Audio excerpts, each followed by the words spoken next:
Are you actually healing, or are you just getting better at coping? There's a clinical difference between managing your trauma and actually resolving it. And many people think they're healing when what they're really doing is becoming better, very sneakily, at pushing their feelings down. Defense mechanisms can be sneaky in this way. So in this video, I want to show you 5 signs that your inner child is genuinely healing and not just surviving or coping. Real healing doesn't just change your behavior. And honestly, your behavior on the outside might not even change. It's your nervous system that does change. Your body starts to feel safer in the world.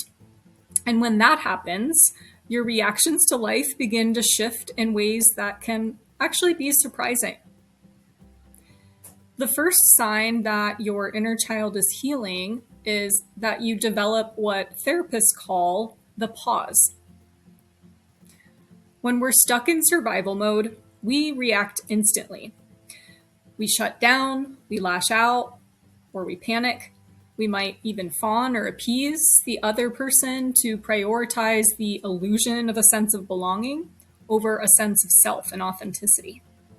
But as healing happens, something new starts to appear. A very small space between the trigger and the reaction.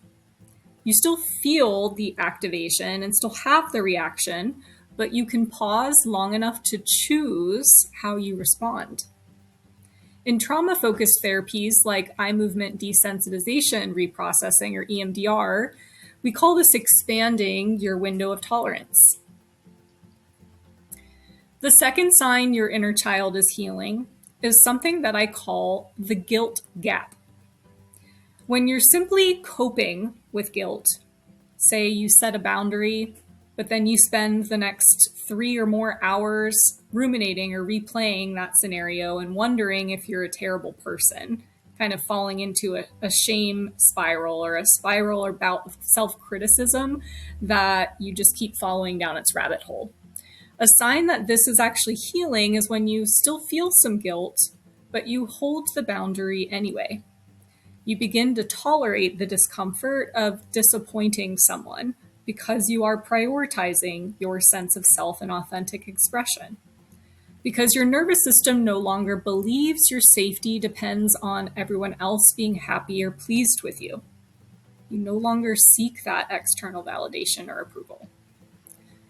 The third sign your inner child is healing is that you can finally rest without feeling like something bad will happen or like you're doing something wrong or like you don't deserve to rest. When you're still in coping mode, you sit down to rest, but your brain immediately starts listing everything that you should be doing in that moment. It doesn't give you permission to rest. Alternatively, when you're starting to show signs of healing, your body can actually relax. You can sit on the couch, take a walk, or do nothing, and your nervous system feels safe doing so. That's because your worth and self-approval is no longer tied to constant productivity or achievement, rooted in the conditions of your lovability or worth when you were little.